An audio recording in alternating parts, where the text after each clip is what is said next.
So once again,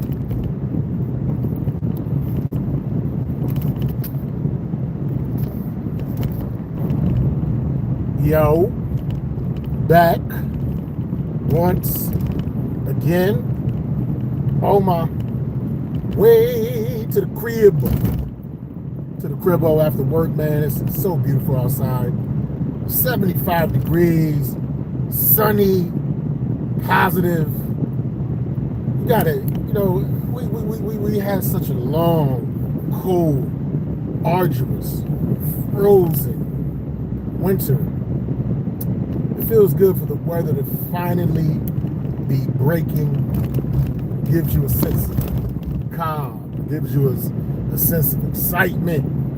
It gives you a sense of inspiration to just get out there, be motivated, do what you got to do. I see cats playing basketball, cats jogging, and honestly, you should, as long as you're alive, you should always be motivated to do something, right?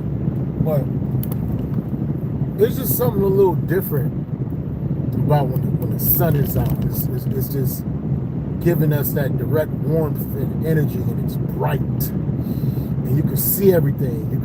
You can see all of your obstacles, so things are that much more easy to maneuver. So in these bright, sunny times, you use it as an opportunity because you can see things a lot more. You can see your surroundings, and you're more aware. You take care of as much as you can, as you possibly can, because we're going to have that darkness eventually. We're going to have some dark times. We're going to have some bad weather and storms and things of that nature. So this sunny, energized time is the time to maximize your motivation and get things done and store up that stockpile of kinetic energy for the times when things aren't so optimal, when things aren't so sunny, when you aren't as motivated. Like I always say, I know I shouldn't be eating while I'm driving and broadcasting, but I have a fast. What up, half mile 628? I fast. I don't snack anymore.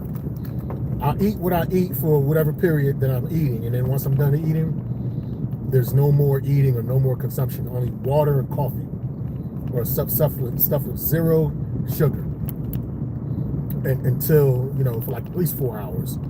It just gives your body digestion time to work. Like the digestion, it's a twofold thing. One thing grinds up the food, the other thing flushes it through your intestines. And those things don't work at the same time. The garbage disposal does not work at the same time as the toilet, if that makes sense. So a lot of times when you're constantly grazing, the stuff that should be pushed through your intestines is basically just sitting there. And that's where the gas comes from. That's where the fermentation comes from. That's where the discomfort, because both mechanisms don't work simultaneously. And I know it's hard for people to not snack. We all have an old fixation, but the way you replace that, we say you could drink water with mint leaves. I've been chewing on mint toothpicks. That's been helping me because and I've just been sipping a lot of water. We need to increase our water intake anyway.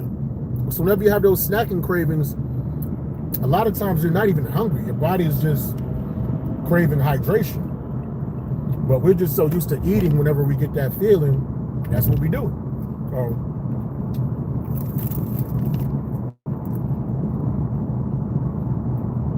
You're going to see me snacking this whole broadcast, but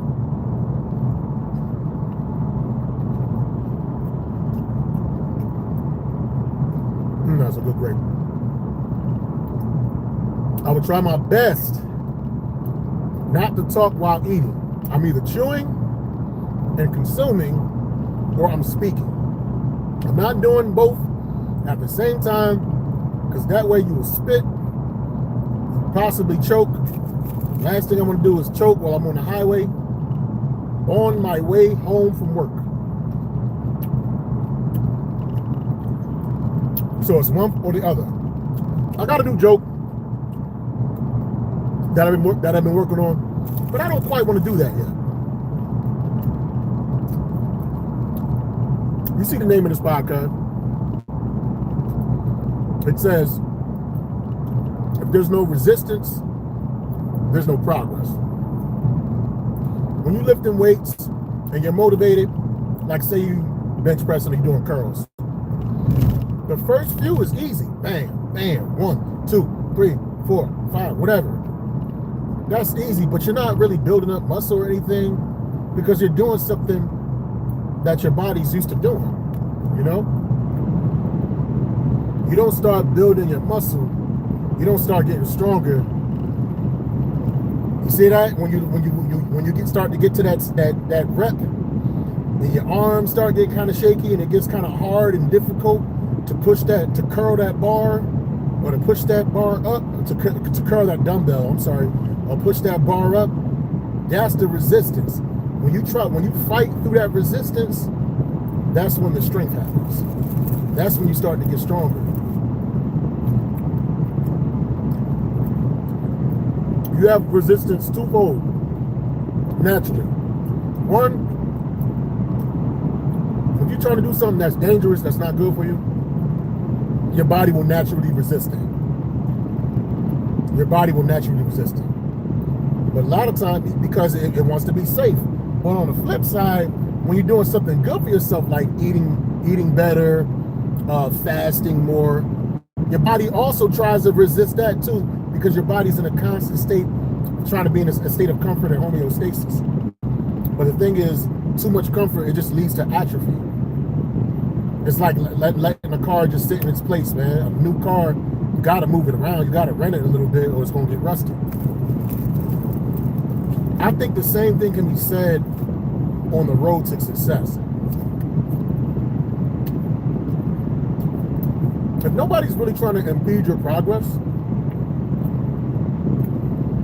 are you really progressing?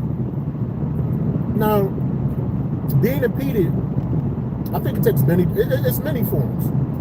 It could be literally, like people literally saying you're not gonna make it. It could be literal people gatekeeping, but it could just be passive aggressive stuff, you know? It could be people, you're on this positive path, you're doing something great, and they just randomly just hit you up and just want to spread negativity. It could be that. The thing is, if you wasn't on a positive trajectory, if you didn't have the potential to be beyond what you are, nobody would care. Nobody would try to make you stop. He's not going on anyway, so why should I care what he's doing? I think whenever you are actively trying to do something positive in your life, and you're making good strides, there are going to be some things in life that try to give you resistance. And when that happens, put yourself in the mindset of you lifting weights and you feeling that bar kind of shaking. And instead of just giving up and letting the bar collapse on your chest or finishing your workout, the point is to push through that situation. And once you get through it, you'll be stronger. So just think of that. Think, keep that in mind whenever you are trying to do something positive in life. There's always going to be some type of risk. I remember like years ago, I used to live with my homeboy Keys, and he was a music producer, singer from Ladies Choice. Ladies Choice was an R&B group from like the mid-90s, early to mid-90s, like after Boys to Men, but like before 112, like within that range. They almost made it, never really quite made it. And shout out to all the group members, Arkia Hines, Rock, Micah, Yusef, rest in peace, he just passed away. And there was Javier Colon, he was in the group for a little bit too. At any rate, me and Keys, I met him like in 2005. We met at Red Lobster. and we both realized that we both like to sing. I didn't realize he was in the Ladies' Choice group, but it's crazy because I remember being in 8th grade and Ladies' Choice had a concert at my school in Quirk Middle in Hartford, Connecticut. And I remember, I didn't see the concert, but I remember when they was leaving, the girls was going crazy and they was chasing after them. You know, like they were celebrities. And I used to, oh, Ladies' Choice, like, who was these guys? And it was crazy, like, you know, flash forward from 92, 93 into 2005. Now I'm working with this dude. And he's like, yeah, I used to sing with Ladies' Choice. So I was like, oh, snap, I used to love y'all cats, man. I sing too, blah, blah, blah. I used to be in a group. I wasn't really in a group, but it was a group, another group that followed Ladies' Choice called Best Kept Secret. That was my brother's singing group. My brother's, this kid Ty Waterman, Elliot Caesar Campbell, who else? Kurt Dean, Aaron, and Mike Charles. You know what I mean? I used to sing with them cats, but I was never really in a group. Anyway, long story short, me and Keys, we wound up becoming real, real good friends. I was just at his wedding last year. That's how long we've been friends, over 20 years now. And when we were roommates, he had the production equipment, you know what I'm saying? And we would make songs and make music.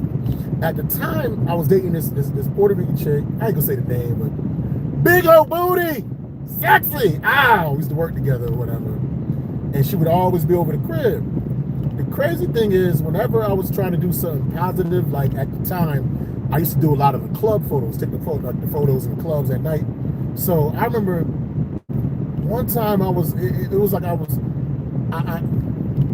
I did was I had a design idea for a club backdrop, but I only had my little ass printer. So I had to figure out how to blow up the picture, basically like printing, just printing sections of it, making this huge version of this small flyer for a backdrop. And she was almost at her name, that's crazy. She was bothering me the whole, can you give me some water? Can you get it? Just bothering me the whole time.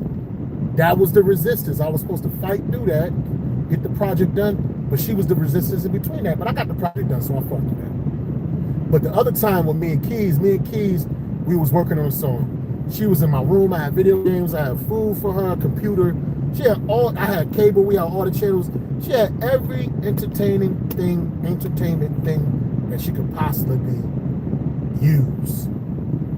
Me and Keys had a project. We had a song we was working on. And I swear, every 5 minutes she was knocking on the door, asking me to get her something, asking me to do this. That was the resistance. Me and Keys was working on something real positive, trying to work on this music. And here, this big booty Puerto Rican chick, fine as hell, nice and sexy. Oh my God, man, that was one of the best ones I ever had in my life. But just kept disturbing. Little stuff. Give me some water. Give me this. Give me that. Give me that. This bugger. Finally, Keys looked at me. I looked at him. And we both started laughing. We was like, we're going to have to continue this session another time. That was an instance where I felt the resistance of her, and I should have been more stern with her, but I let it defeat me in that moment. And that particular project, which we could have finished that particular day, the resistance won us over. The resistance won. So I say that to say this: when you going through something positive and there's some type of resistance in your life, whether it's a hater, that never hits you up, but just randomly hitting you up to spread some negative gossip, or somebody trying to trample on your dreams or give you a hard time, and it's literally impeding you doing something good, that's that resistance. You fight through that, and you'll get stronger. Learn logical ways to shut people down when they're trying to be negative towards you. If you know it's disingenuous individuals that only hit you up to be negative, screen they call, don't even deal with them no more. Period. Not on that level, unless it's business. Unless they dying or they need a ride, And if it's somebody you don't know, there's no point in casual conversation like that. But sometimes, we view individuals as friends, and that makes us put our guard down. Always have your guard up. Always be on point. True friends and true individuals that are down with you, they're not going to impede your progress. If anything, they either just going to ignore it, you do your thing. They let the best thing a person can do is just leave you alone while you do your thing. Or even better, aid and assist you into getting to where it is that you are trying to be. But when you feel something trying to block and resist where you're trying to go, and it's something positive, you fight through that, it makes you stronger. You fight through that last rep, and it makes you that much stronger. And then the next day you can fight through 2 more reps, and the next day 3 more, the next one and 4, and pretty soon you're so strong and impervious. As a matter of fact, you fought through the resistance so much that you are where you was trying to get. Now they can't even reach you. You know how much force and energy, if this exists, but you know how much force and energy it takes for a spaceship or a rocket to leave from the planet to clear the atmosphere, the stratosphere, and all that. They got to fight through so much stuff and so much resistance, and it's so difficult to get to this thing that's trying to pull you, called gravity, and keep you stuck to the ground. But once you break that, what happens? You're floating. You're celestial. You are heavenly. You are above everything. Everybody still seems so small. You can't even hear the voices. You are in such a perched place, and they want to be where you're at. That's why they're jealous. But you're so far away, you can't even hear them. You can't even see them. And in order to even hear anything that they have to say or see whatever nonsense they're doing, you literally have to lower yourself and go back down there. Now, why would you, with the force of a spaceship, I don't know how strong that is, but with the force of a spaceship, propelling this multi-ton thing through gravity, through the atmosphere, through the stratosphere, and all those types of spheres, and now you're finally floating in a light, weightless situation, and you literally willfully put yourself back amongst those ground dwellers that was hating when they saw you about to take off. They was trying to put hooks on your ship. They was trying to pull you down. They was trying to sabotage and do all types of stuff. You broke free of all that. Now you here.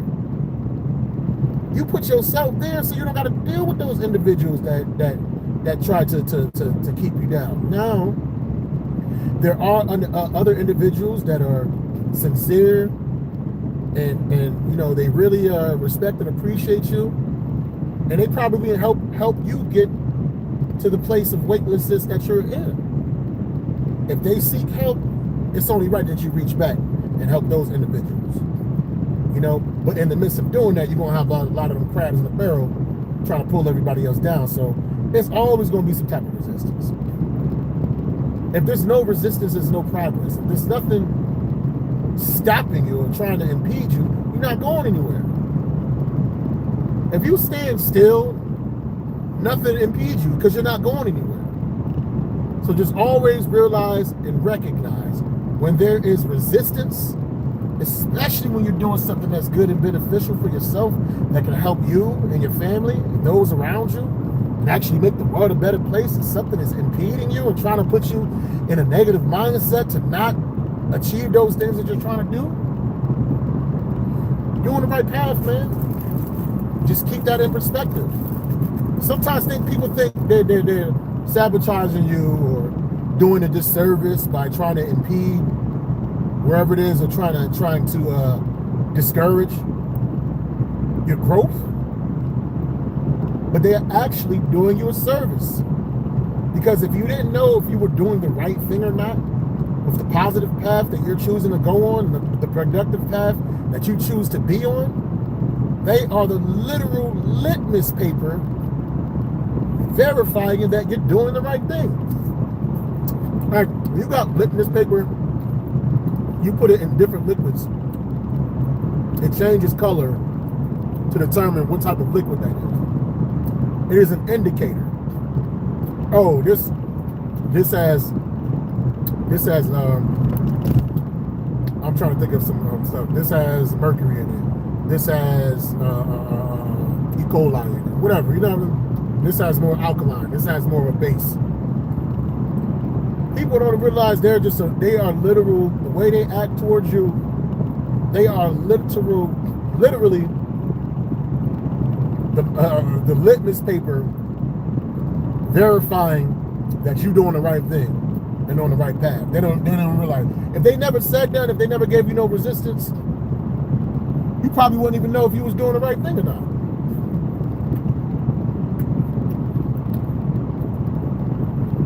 You wouldn't even know the potential or the magnitude of how great you were on your way to being, because nobody wouldn't give you no static. Sometimes you need that resistance, baby. You need that. So don't get discouraged when people put you down or try to impede you. You can literally, I see what this is, yup. You can literally speak out loud to them now. I see what this is, litmus paper, and just leave it at that. I see what this is. This that litmus paper. Okay, that's what's up. That's what's up. This litmus paper right here. They won't even have no idea what you're talking about. But you know what it means. You know exactly what it means. And that's all that matters. We're like, litmus paper, what you mean? I thank you. I appreciate that. You done told her this. You done helped me out by trying to impede me. Because if you didn't think I was going to be something, if you didn't think my trajectory had that potential, you wouldn't try to throw monkey wrenches in between it to impede that. You feel threatened. You see me as having the potential to be something that you didn't have the capability of being.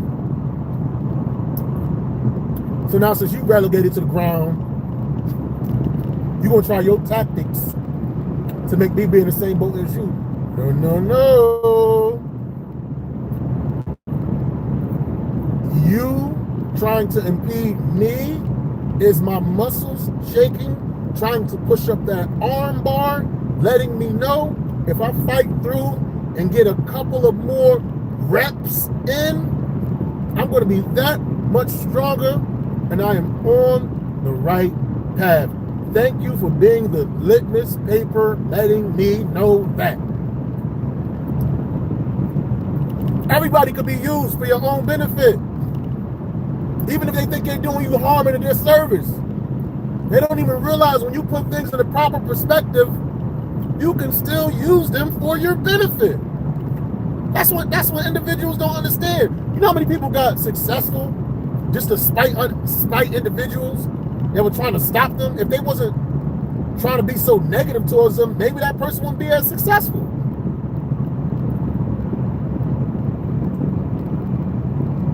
There's matter as well as antimatter, you know? There's light energy as well as dark energy. The one thing they have in common is both are energy. Both can be used. So it's a matter of how do you use it? Do you take things personal and get all sad? Why nobody like me? Why nobody always talking trash? Litmus paper. And just be happy, like, yo, these dudes is hating, they do it. And you don't have to rub it in, you don't gotta egg it on and nothing like that. You just like, I see what this is. Because most people don't do nothing blatant, especially in the entertainment world, unless you're a rapper and you're channeling death. And my heart goes out to all the young rappers that lost their lives. But a lot of times, when you channel death and you're always challenging people in that way, there's going to be some demons that rise to the occasion and see if you're really about what you're saying. Some individuals, they got nothing going on in their life. The highlight of their life is getting into an altercation with somebody else. And you might just be a rapper. It's entertainment. I'm like Al Pacino. You know what I'm saying? I'm like Robert. Nah. Because we know those were movies, and they have interviews saying that they're actors, and we know they're characters. Hip hop has this thing where people won't take you serious or the perception of you unless you really about that life. You really from the streets and all that. It's the only entertainment where you really got to be from something. You can't just make up stories and just paint nice pictures. There's some rappers that do that, but they don't get that. They don't really get the respect like that. So that's like a self-induced resistance. That's literally like, yo, you keep doing this, you're gonna die. And sometimes when you fight through it and get through it, there's rewards on that end. See 50 Cent. You know, he was one of the biggest trolls coming into hip-hop, even to this day. Got shot 9 times, talk mad trash to mad people, survived his shots, multi-millionaire. Multi-millionaire. So, but I wouldn't advise that path for everybody, you know what I'm saying? Not everybody got 9 lives like 50 Cent, you know? I choose to lead with love and just positivity, man. I got nothing publicly negative to say, and even private, like sometimes, you know, I have my discussions about individuals, but for the most part, it's from an objective standpoint. And it's not like a panel discussion or just lamenting over other individuals that have 0 bearing on my life. After a while, you got to catch it. Like, why am I talking about this individual? I could be using that same energy into something positive that I'm doing with myself for my people. Unless my whole brand is on some 50 Cent-ish, attacking people and basically punching up in order to be pulled up. But like, no. And Back to the Future, at the end of the Back to the Future Part 1, when it was going into Part 2, you know, Doc, you know what I'm saying, came from the future, whatever. He's like, Marty, we have to get into the car. He can't. The car was about, no, it wasn't flying just yet. The DeLorean wasn't flying just yet. But he started going to the garbage can and throwing like garbage in like the flux capacitor. And like Marty was like, what are you doing? He said, fuel. This is what we use as fuel in the future. And so the point I'm trying to make is sometimes you can use garbage to fuel your motivation. Well, sometimes you can use something that's pure. Garbage is, I want to prove the haters wrong. I want to make them look stupid. I want to make them feel bad. I'm about to talk trash to everybody. That's a garbage sense of motivation. But if you want to use that, hey, pure is laughter is love. Laughter is healing. I want individuals to be happy. I want to bring folks together in a positive manner. That's what I'm on. I want to help out as many individuals as I can. You know, there's always going to be somebody that has a negative opinion or what have you, but that's their business. That's not my business. As long as they're not doing nothing to me, blatant in my face, all I can do is lead with love. And the thing is, when you lead with love, and I feel like when you are truly a sincere individual, some people go to bat for you in other rooms. Your name, if your name is ever spoken negatively when they're not there, when you aren't there rather, they're gonna go to bat for you. Point blank period. Because you can't be at every place at all times, man. And the only way you're gonna get people to go to bat for you, you gotta lead with love. You gotta be a positive individual. That's just what it is. It's just way less stressful. Just being chill, man, and just focusing and working on it's way less stressful. Some people enjoy that stress. My boy Devin McCrory, shout out to Dev, man. He live in Maryland right now. That's one of my day ones from Hartford, Connecticut. But he had this one song, we had this song called The Moth Mentality. And in his verse, he was talking about this chick that he was in love with, but she was essentially a drug addict and liked to party. He just wanted to love her, but she was real toxic and dysfunctional. And he had this one line where he said she only felt alive when dying, slicing her veins, domestic violence, a wife to the game.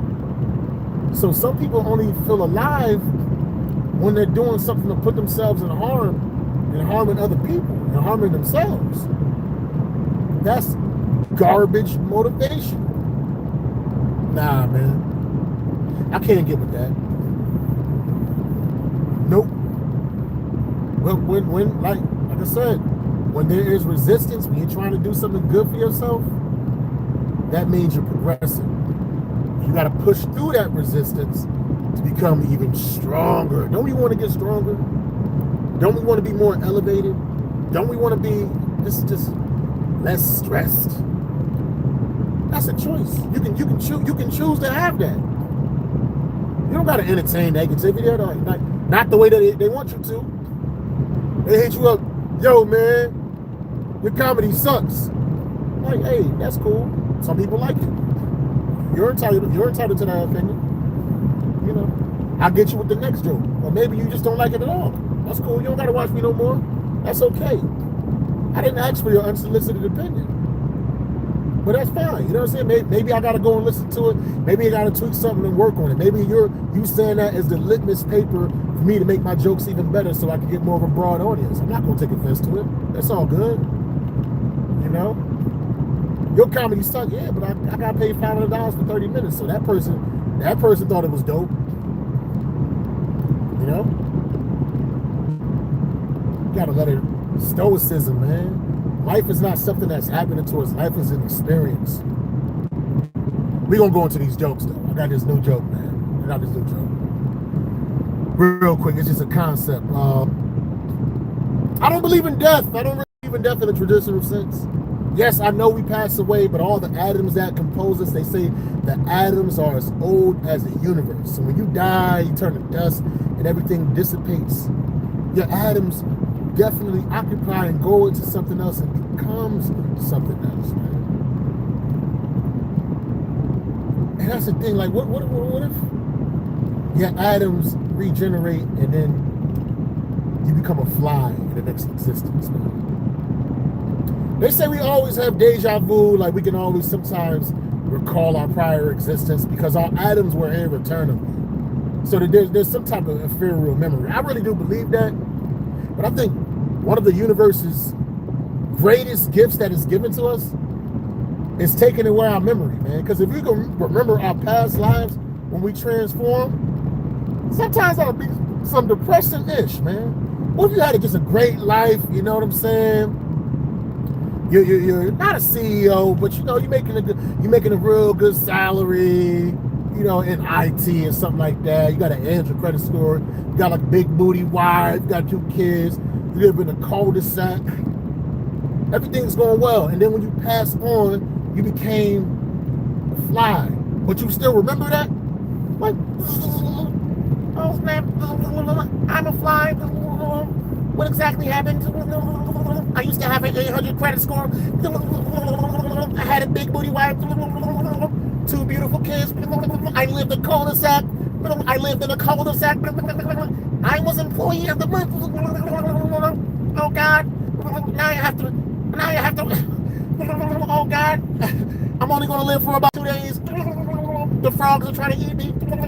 The birds are trying to eat me. Cousin Tito's trying to swat me. I gotta get away. Tito, I know you don't understand me, but I used to be your cousin. Woof. I got away. I'm outside now. I'm sipping on dumpster juice. I used to have a credit score of 800. Now I'm sipping on dumpster juice. But you know what? It's delicious. So that's a new, like, existential. It's long. I already know that idea is too long. You know what I mean? So, hey, what up, cool cubes? Gary Alexis, man. Day 1 of comedy right there. So that's like a new idea I'm kind of working on, man. You know what I'm saying? It's a little long. I'm gonna sit down and write it. You know, comedy rule of 3. When you give examples, you always try to give 3 examples, like a decent example, a moderate, and then just like a ridiculous one. You know. So I'm just working on that. The thing of that joke is, like I said, when we pass away, our atoms go somewhere. They don't disappear, so they go into other things. You know what I mean? I think our memories and everything I think we leave clues to our former selves, like through art, through media, through sculptures, and all this shit that we see on this planet that we can't explain. They're just clues of our former self. But I really believe if we remembered exactly what we was before we became this, I think it would just be terrifying. And I think one of the beautiful things of existing is always being surprised, right? Like, the thing that people that use cocaine, they chase that first high. They chase that first experience because they remember how good it was, and they can never reach it. To me, being born and existing, it's like having that first high every single time, and you always forget it. That's the way I analyze what it is. You know what I'm saying? So am I afraid of what's going to happen? No, I'm not afraid at all. You know why? Because I'm here in this form right now, and obviously I was something beforehand. And I'm here. So it can happen again. And it's going to happen again. We get so married to the ego in this present consciousness, and then we're sold death as being a bad thing, and then we're sold you follow God or you burn forever and blah, blah, blah. It's constantly people trying to sell us stuff to control us so we can be slaves to them. You strip that fear of death away and you replace it with curiosity. You can't control anybody, man, in this universe, man. That was the new joke. I'm gonna give y'all some worked out stuff. You know what I mean? Because this is a philosophical moment, but this is also the Tap In Commuters Open Mic. I just took away the Commuters Open Mic label because I want this to be a little more broad as far as how I use it. But here go the jokes. As far as I know, I don't have any children. As far as I know, and like my mother always be getting me. My mom's always pressuring me, talking about Mo, when you gonna make me some kids? Mo, when you gonna make me some grandkids? I said, when you let me have company past 10 p.m. I can't afford rent in hotels. My mother's a hater. This is preposterous. And this is the thing, man. My mom's recently got saved. My mom's recently found Christ. So she's no longer fornicating. She's no longer having sex in the house. So she's not allowed to have sex in the house. Nobody's allowed to have sex in the house. And there's some bull because my mother doesn't even go to church. My mother be sipping wine while watching YouTube sermons. You understand what I'm saying? My mother be sipping wine while watching T.D. Jakes, Tony Evans, and Joe Osteen. I'm like, Dad, Mom, why you sipping wine while you watching church? She talking about, what you talking about? This is the blood of Christ. This is directly from the Bible. This is in the scriptures. This is Ecclesiastes. This is the Passover. I said, Mom, I understand that, but you drink a Pinot Grigio though.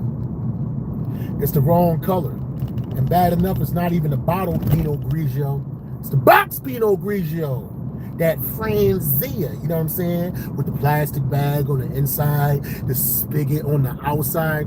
She gonna run out of wine, filling up her glass, talking about only God could judge me.